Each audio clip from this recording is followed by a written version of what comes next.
If you're a custodial supervisor at a local high school, you know that cleanliness is key. And that the best place to get cleaning supplies is from Grainger. Grainger helps you stay fully stocked on the products you trust, from paper towels and disinfectants to floor scrubbers.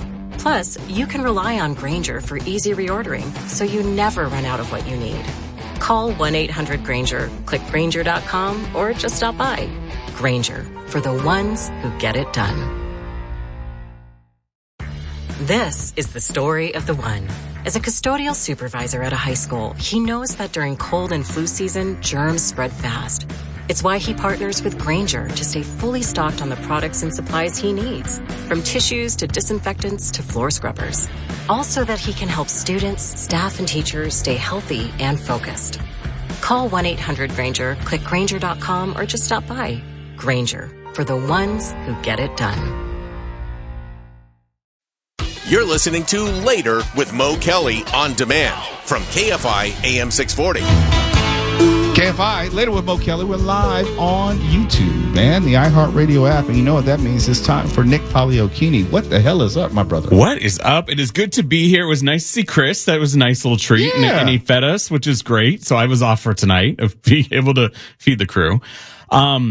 I actually, if you are joining us on YouTube at Mr. Mo Kelly, you can see me decked out in my spooky best, and it's going to be weeks and weeks of this. So get with it, because especially this week, I'm going to be filling you in on all the things, because the vast majority of Halloween events, while you think you've been experiencing it all summer long, really are opening this weekend. So I'll get to that in a bit, but something a little bit kind of akin to that is earlier today I was at Universal Studios Hollywood, and that is a park just over the hill from the studio here in Burbank. But it's such a unique venue, specifically because unlike Disneyland or Knott's Berry Farm or Six Flags, this was a working studio with television and film that they put a theme park in to. So they actually were able to add things to it. And as you are maybe aware or not, they've added roller coasters, and you can go to Simpsons Land, at least for the time being. You can go to Springfield.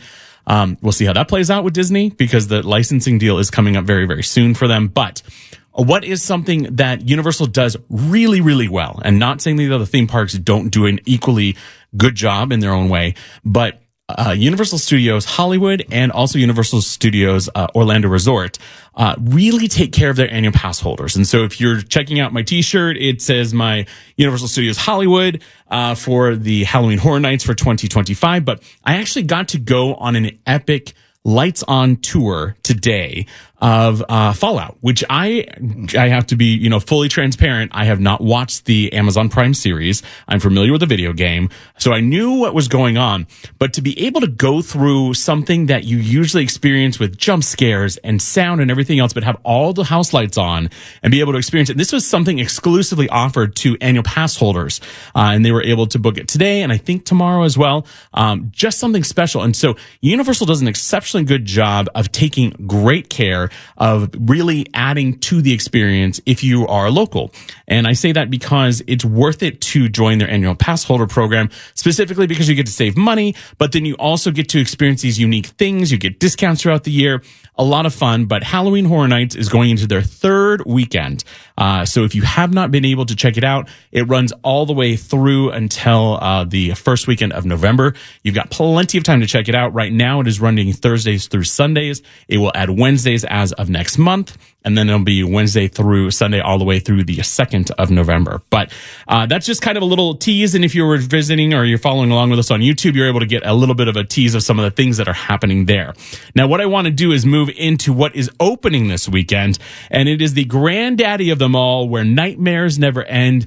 Buena Park, California, Knott's Berry Farm. It is Knott's Scary Farm, starting this Thursday, and I will be on site over the weekend. So I'll be bringing you on social media, Nick Paliocchini, and This Weekend with Nick, details about everything going on. They have some really fun interactive things that they've added over the last 3 years, involving a lantern where you can actually become a part of the scary magic, if you will, and you're able to really get yourself immersed into it. But this is opening weekend, most Thursdays through Sundays. Now pretty much straight on through Halloween, you'll be able to check out Knott's Scary Farm. It is well worth your time. The thing that's great about both Universal and Knott's, they also do have, for pretty much the same price as a regular day admission, you can go to the entire season of Knott's Scary Farm. So there are ways for you to get to the front of the line at some of these, because trust me, with the popularity, especially with intellectual properties or IPs, you've got Fallout over at Universal. You've got Jason Universe. You've got so many things there. Knott's Scary Farm usually doesn't have IPs that they work with or intellectual properties. Most of their stuff is brand spanking new and just something that either has been there for years or something that they have kind of developed for this year or something special. But you can get like a front of the line pass and be able to experience all that. But I always encourage people, it's about $199, which sounds expensive. I get it. So $200 for you to be able to go, but you can go for every night of the season. So instead of dropping $150 or $200 on one night. How many times would you go? Me? Yes, you. I will be. So I start Knott's as of Thursday. I have access to Knott's. I will probably go. That's the 17th. The 17th or 18th, my mom's birthday. 18th, excuse me. So happy birthday, Mom, early. So the 18th, I will probably go at least 20 times. At least. And it's mostly because I enjoy being there and being immersed in the experience, but also saving the money. So while I am an annual pass holder, and well, no, I am. And that's what I'm saying. So I will go and be able to experience like one maze for the night and just go in there, because that's the thing. You can have 30 minutes, 45 minutes, an hour. Sometimes these mazes have up to 3-hour waits because people are just wanting to get into it. And so if you have the general admission, it's something that you want to give yourself plenty of time to experience. But I, being a little bit crazy and kooky and born on Halloween, really enjoy being immersed in the experience. So both the Universal Studios has an exceptional offering for that.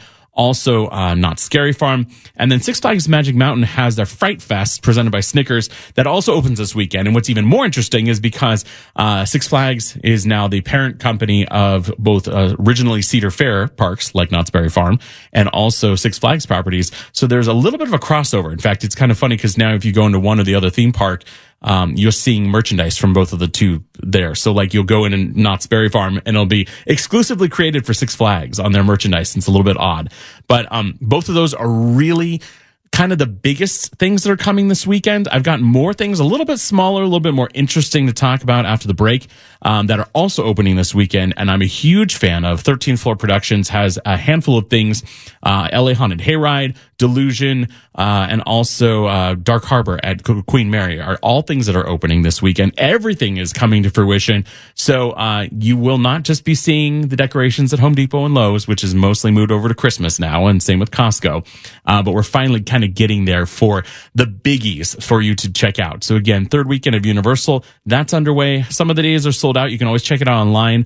Also for Knott's, if you buy ahead of time for Knott's and Six Flags, you do get a pretty healthy discount, about $40 off for the admission. So it is well worth it going ahead of time online to either Knott's.com or sixflags.com/Magic Mountain, and you'll be able to get a bit of a deal there. You can also check out information about all of this at the link in bio at Nick Poliokini and This Weekend with Nick on mostly Instagram, but also on pretty much every social media platform you got right now. And you got more when we come back? Absolutely. It's later with Mo Kelly, KFI AM 640. We're live everywhere in the iHeartRadio app and YouTube. You can see Nick Poliokini in all of his grand presence and stuff he's wearing. You know, a little bit of blood, a little bit of Hollywood.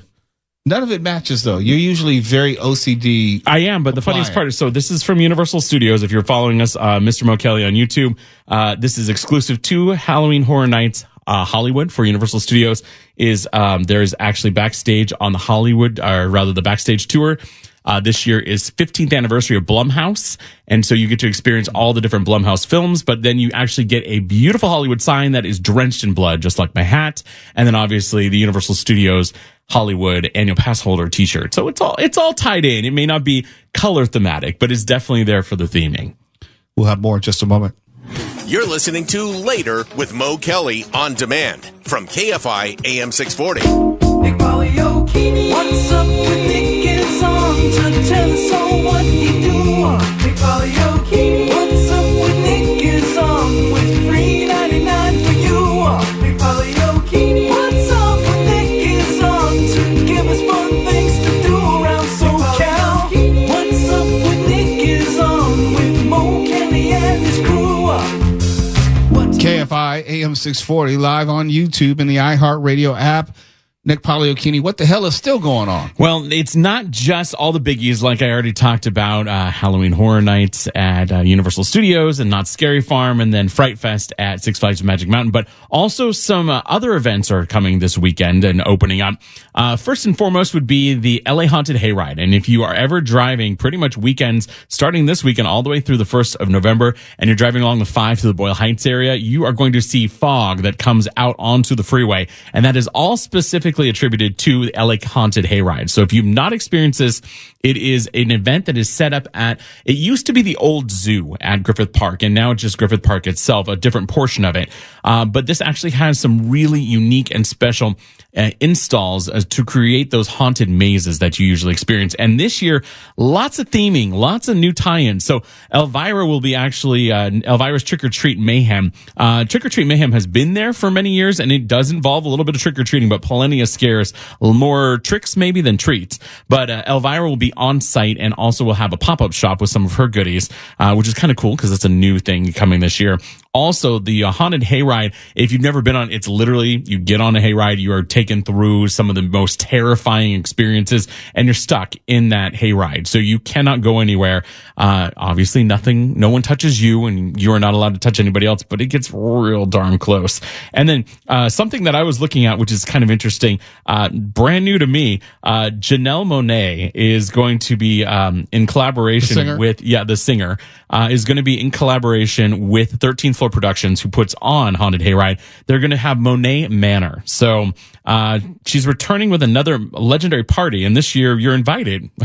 So, it's going to be it's going to be a scream, not to be too cliche. But it will be something for you to experience. Then Hellbilly Halloween will be another one of the mazes that's available. What 13th Floor Productions has done over the last several years is they've created the town of Midnight Falls, and that is what happens at Griffith Park and takes over.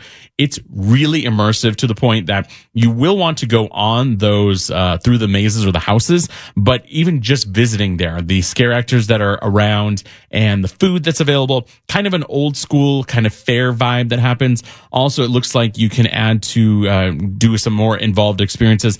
Monty Revolta, who is a very talented singer, comedian, and everything. Well, this side of, I don't know, he's kind of dead, but a good time for you to have. It's kind of weird because I don't know how to describe other than he's a corpse. Right, yeah. A very talented corpse, but anyway. But a corpse. Right. There also will be a seance that you can attend and a whole lot more going on. In fact, they'll be doing a jelly ball experience, so kind of like the paint guns, but they're little jelly balls, and there'll be a zombie splat where you can actually take on zombies. So a lot going on for LA Haunted Hayride. My absolute favorite that comes from John Braver specifically, but 13th Floor Productions, is Delusion. This year it has been around, I think we're on 15 years now, but this year is going to be very unique because it's an interactive horror experience. Predominantly it's had an original story, but this one's actually going to be inspired by Dante's Inferno. So it will actually take you through the Rings of Hell, if you're familiar. So that's something that you can check out and experience. And then down in my neck of the woods is going to be the return, once again, of Queen Mary's Dark Harbor. And this is something that I was involved with actually last year, not this year, but still excited to have it back. Where you'll be able to go through the ship. They've got mazes on the ship itself. There's a lot of events that do happen on the village or in the village that's in front of the Queen Mary. So there's just a lot really going on. And not to leave out the Inland Empire. Also, if you're familiar with driving the 91, you see Castle Park, which is fun golf and some rides that are right off the 91. In Riverside, it is officially becoming Castle Dark, and it is returning with a new chapter opening this weekend, where after hours you'll be able to experience all things that go bump in the night. It's really a great opportunity for you to get out there and experience something that I love. There's also a couple other things I'll be talking about as the month rolls on, happening throughout the Inland Empire, Ventura, and down in San Diego. In fact, I'll be really excited to bring you details about what's coming up at the Haunted Trail at Balboa Park. But Castle Dark is something that I like because they really are a home haunt that has gone epic, if you will. So thinking of a home haunt would be if you go to someplace in the neighborhood, it's all decked out. Maybe they have a little bit of a scare angle for you. Castle Dark really pours into that whole concept where you've got Castle Park during the day, so a fun place for the family to go and enjoy. And they do have Halloween things during the day that are very chill and mellow. But as the sun sets over Riverside, it becomes a whole different experience. So they've got 3 mazes this year. Return of Haunted Highway. They also have an antique car ride overlay. So they have an antique car kind of like akin to a very, very pared back version of Autopia at Disneyland, but that kind of idea. You've got 3 scare zones. You've got spooky trick or treating and so much more. So it's going to be weeks and weeks now of me bringing you more and more Halloween stuff. I will do my very best to bring you some unique and, alternative things to what's coming up for Halloween, but we are definitely in the thick of my favorite time of the year. There's a handful of things that will not be returning this year, but I have some additional things like at the National History Museum and Exposition Park. They have a couple of things coming up and so much more. So I'll keep you informed here on Later on Mo Kelly, and also you can check out social media. You can do Nick Poliokini This Weekend with Nick. The link in bio has all the details for you there. Have you officially started your birthday celebration? I mean, yes, in that concept, I would say so. This year has been a little bit different, obviously, because usually I'm hitting the beat and doing all the press events. This has not been that year. So I think this weekend really will start that, because I've got, I haven't decided where I'm going, but I have a couple of invitations to actually be able to check out everything that I talked about. So, yeah, I would say this is officially the beginning, which is funny because, again, my mom's birthday is on Thursday, the 18th. So it'll be a start from her, enjoy dinner with her, and then it's all about Nick, all the way straight on through until the Muertos. Absolutely. Why not? Isn't that the way that we roll? Goodness gracious. I mean, so here's the thing, though. How am I going to get you to go with me to some of these things? I know that you work here Monday through Friday, but I'm just saying a lot of these things, go bump in the night well after. So I got to figure out how I'm going to take you to go. It's going to have to be in the daytime. That's fine. I can figure this out. I can't stay up late. I go to sleep by midnight usually. We can make that happen, but I'm just saying, like, bedtime. Haunted Hayride's just down the street. Universal's just over the hill. I've got my pajamas with the footsies right out of the dryer. It's fine. I'll make sure that you're taken care of. All right. I'll get some good monsters to lull you to sleep. All right. You like I like you. You're listening to Later with Mo Kelly on demand from KFI AM 640.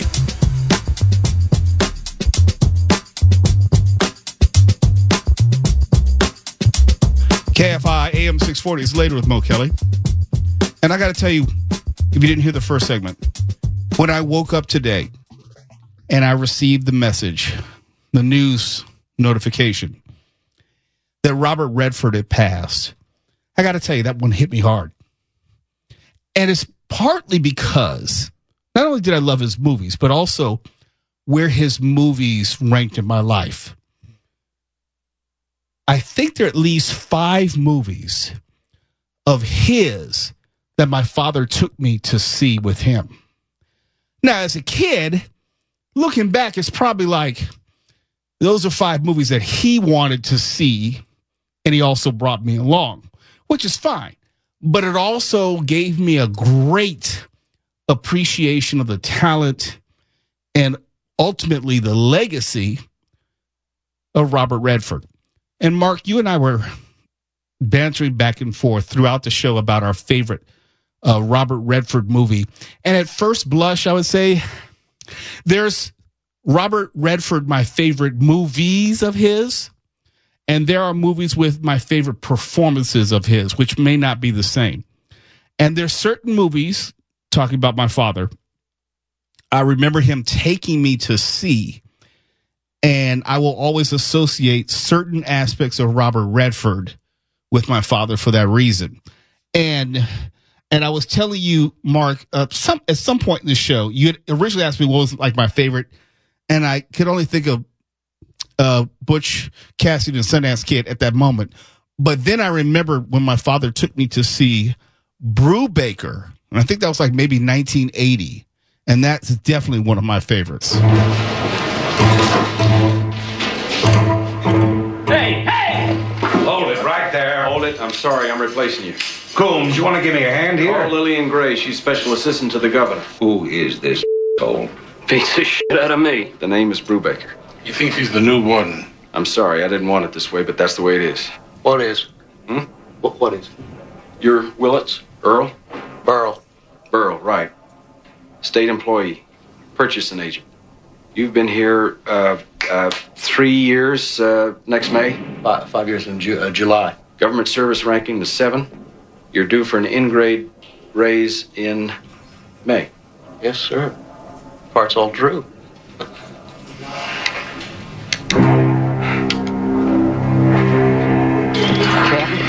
I guess it's a hell of a note, that's all. Mark, is there a movie which jumps out at you like maybe you liked the performance, but it's not maybe his best movie? Well, I like all the classics that everybody's really familiar with, of course. I love Butch Cassidy and the Sundance Kid. I think I have every note of that score memorized as well. I'll tell you one that, if you haven't seen every single thing that he's done, check out The Hot Rock from 1972. It's a heist caper movie. That's really good. And also check out the Twilight Zone episode that he did when he was just at the start of his career, and he plays Death coming to visit an old woman and take her off with him. It's a really touching episode. It's kind of a rite of passage that you were not going to be anything of an actor unless you did the Twilight Zone. I think all the big stars of the time, you got to remember this is late 50s, early 60s, they had an appearance on there, and he was good in that. He showed a lot of promise early on. I mean, I wasn't the hugest fan of his kind of flat acting style, but I mean, you could say the same of Steve McQueen, That's true. The next time I say let's go someplace like Bolivia, let's go someplace like Bolivia. Next time. Ready? No, we'll jump. Like hell we will. No, it'll be okay. The water's deep enough we don't get squished to death. They'll never follow us. How do you know? Would you make a jump like that you didn't have to? I have to, and I'm not gonna. Well, we got to, otherwise we're dead. They're just gonna have to go back down the same way they come. Come on. Just one clear shot, that's all I want. Come on. We got to. Up. Get away from me. Why? I want to fight him. They'll kill us. Maybe. You want to die? Do you? All right. I'll jump first. No. Then you jump first. No, I said. What's the matter with you? I can't swim.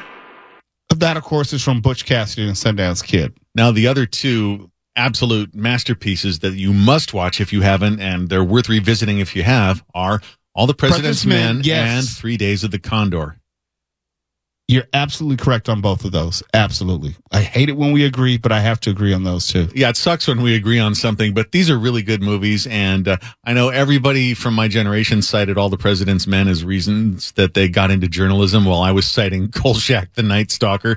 But it's one of that trilogy of films by Alan Pakula, I think, along with The Parallax View and Klute, that makes a really good paranoia trilogy. And 3 Days of the Condor, I think the novel, which I also read, was 6 days.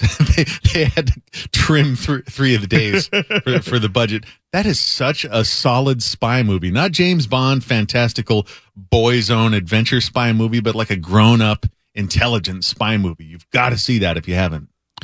All great suggestions. I don't know if we can rank actors of a certain generation, but obviously Robert Redford is near the top. He's the upper echelon. I don't know if he's at the top, but I'll put him in the top 3 or 4 most meaningful, most impactful, most endearing actors of our generation. And I say that knowing good and well that there's Jack Nicholson. We just had, or recently had, Gene Hackman, who passed. That's why I don't want to rank them, but I would put Robert Redford on that very short list. I think of him as much as a star, as an actor, unlike a lot of people from that era where he became a big deal in the early 70s, the new Hollywood era. Let me just mention one more thing. The Natural is one of my favorite movies. And I'm not a hater, but that's not one of my favorites. I thought that I liked the movie, and don't get me wrong, I like sports movies, and I like Robert Redford. That whole package just didn't work for me. Well, here's a secret. It's not really a sports movie, even though it takes place with baseball throughout it. As you get older, I think you can appreciate the allegory to it a little bit more. I do. I'm just saying, as far as baseball movies go, okay. As far as Robert Redford movies go, okay. There are probably 4 or 5 more that I'd pick before, and we've discussed them before we get to The Natural, just for me. No, it's one to have on your list, though. Yeah, it's on the list. It's just not near the top. Not a huge fan of later Redford, but there's some that people keep talking about that I've been meaning to check out, including All Is Lost. Have you seen that? No, I have not. I'm unconventional in many ways. Like, for example, I like the movie Sneakers. You did not. It's one of my favorite Robert Redford movies. Is that the one with Sidney Poitier? Yes. Yeah, that's the first one, the first Redford movie that I actually remember, and it was, for its time, outstanding. All right, now I rewatched Sneakers not long ago, having nothing to do with anything we talk about. But what struck me about that is that's to my knowledge, the first and only time Sidney Poitier drops an F-bomb in any movie. Oh, I think everyone in that movie played against type. Yeah. And I think that was part of the enduring portion of it. Listen, when I was in prison, I learned that everything in this world, including money, operates not on reality, but the perception of reality. Posit. People think a bank might be financially shaky. Consequence. People start to withdraw their money. Result, pretty soon it is financially shaky. Conclusion. You can make banks fail. I've already done that. Maybe you've read about a few. Think bigger. Stock market? Yes. Currency market? Yes. Commodities market? Yes. Small country? Small countries? I might even be able to crash the whole damn system. Destroy all records of ownership. Think of it, Marty. No more rich people, no more poor people. Everybody's the same. Isn't that what we said we always wanted? Guys, you haven't gone crazy, have you? Who else is going to change the world, Marty? Greenpeace? If I told you that Robert Redford, Sidney Poitier, Dan Aykroyd, River Phoenix in his prime. Yes, we're all in the same movie, you would think it would have been some sort of dramatic masterpiece. And wasn't that Ben Kingsley as the bad guy as well? Yes. Some real heavyweights in that movie. But that wasn't what the movie was about. There was someone else in that cast that I'm forgetting. Oh, David Strathern? The one who was the blind guy. Right. Yeah. Mary McDonnell, who's always good in everything that she's in. I mean, yeah, that's right. Yeah. It was just one of those casts was like, wow. Timothy Busfield, who's now more well known than then, but still, it was just one of those classic movies. But we're getting away from the fact that the passing of Robert Redford probably meant a lot of different things to different people, depending on your cinematic taste. But I don't know if anyone can dispute or doubt that his movies will be lasting for centuries and centuries. As long as there are movies which are going to be made and they're going to be fans of them, Robert Redford will be amongst them. You're listening to Later with Mo Kelly on demand from KFI AM 640. And before we get out of here, just want to let you know we are in the giving mood. So we gave away some tickets earlier this evening for the Temptations and the Four Tops. But also in the next, I would say next few weeks or so, next couple of weeks, we'll be giving away tickets to UB40. Red Wine. Yes, UB40 is part of their Relentless Tour. The show is going to be coming up on Sunday, September 28th, and it will also be at the Cerritos Center for the Performing Arts, but we're going to give away the tickets next week. Just want to let you know that is coming. So we have another pair of tickets for this Sunday show, The Temptations and the Four Tops. We'll be giving that away maybe tomorrow, maybe Thursday, but definitely this week. And next week, we'll be giving away tickets to UB40 for the show September 28th at 7 p.m. And what else did Tuala hand me? And we'll be also giving away tickets for Get the Let Out for Saturday, September 27th at 8 p.m. at the Cerritos Center for the Performing Arts. So you better listen to us. And Get the Let Out is a Led Zeppelin tribute band. If you're a fan of Led Zeppelin like I am, you probably have to get these tickets. But we'll be giving away tickets to Get the Let Out, the Led Zeppelin tribute band, tickets to UB40, the actual UB40, and also another pair of tickets to the Temptations and the Four Tops, all this week and next week. And we should be possibly giving away some other tickets to, I don't know if I can talk about that yet. But we'll definitely give away tickets this Friday for Alamo Draft House, DTLA. We have tickets. More tickets, and more tickets. And we're not going to invite Mark Ronner to anything because I still haven't been to the Alamo Draft House. Oh. Got to go. They have some good stuff there, and they rerun old cult movies. As a matter of fact, we will be doing Name That Movie Cult Classic this Friday with nothing but Robert Redford movies. And a little birdie told me that there might be an Alamo Draft House tie-in in that regard. So we shall see. Yay!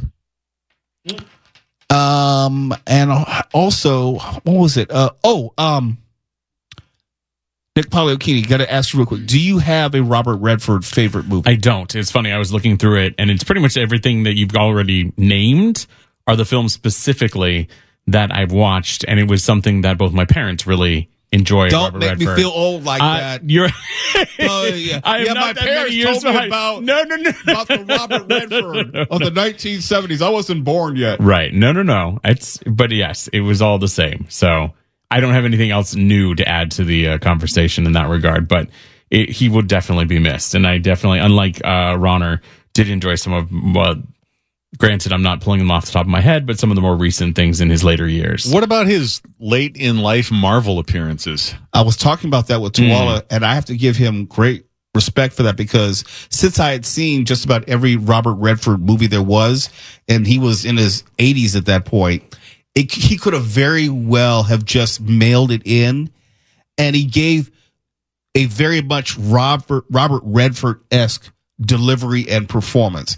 Now, is it one of his great performances? No, not of course. Of course not. I mean, we're talking about a Marvel movie, but he didn't just read his lines. He actually got into the character. And as far as Antonio Pierce, he was a pretty damn good villain. So that didn't strike you as just a paycheck flick for him? No. And that's what I was saying with 12. It's like, no, I thought it was the exact opposite. Not only did Marvel get something out of it, having Robert Redford play one of the villains, I think Robert Redford, the only way you can get Robert Redford is if he wanted to do something like that and felt like he wanted to be attached to something Marvel. Yeah, it was a score for Marvel getting somebody of his stature. And I'm trying to think of, put it this way. To see Robert Redford in it is like seeing a Gene Hackman or a Jack Nicholson. You're talking about someone in the upper echelon of all time when it comes to Hollywood. To get Robert Redford and to get him to care about the role is no small accomplishment. Not just that, but we should add that I really like what he did with his fame and his money and whatever power he accumulated by starting that independent film festival and by championing the environment. I mean, he could have just lived like a sultan for the rest of his life, but he actually used it for something that affected other people and helped. Can't say that about a lot of people. Are you specifically thinking about Elon Musk? No, I'm just saying. Okay. You can't say that about a lot of people. No, that is to be applauded. I'm not saying that Robert Redford was in the same money league as Elon Musk. I was just saying in general, people with extreme wealth are usually loath to be philanthropic in that way. These days, it seems that way. We'll see you tomorrow. Don't go. No, I'm not talking about you. Oh, okay. I'm talking about Nick. I'll see him tomorrow, maybe. I'll be here. Are we going to see you tomorrow? I won't be here tomorrow, but I will be here Thursday. Okay, so I won't see you tomorrow. Nick, am I going to see you tomorrow? And well, if we do, it won't be around here. Okay. Shoot. I don't know. Is Daniel coming? I don't know. Am I going to see him tomorrow? Tuwala, I may see him tomorrow. He's not feeling so hot. I don't know who I'm going to see tomorrow. But we'll see you. I'll be here tomorrow. Here on KFI. AM 640. More stimulating talk. Live everywhere in the iHeartRadio app. KFI and KOST HD2. Los Angeles, Orange County. More stimulating.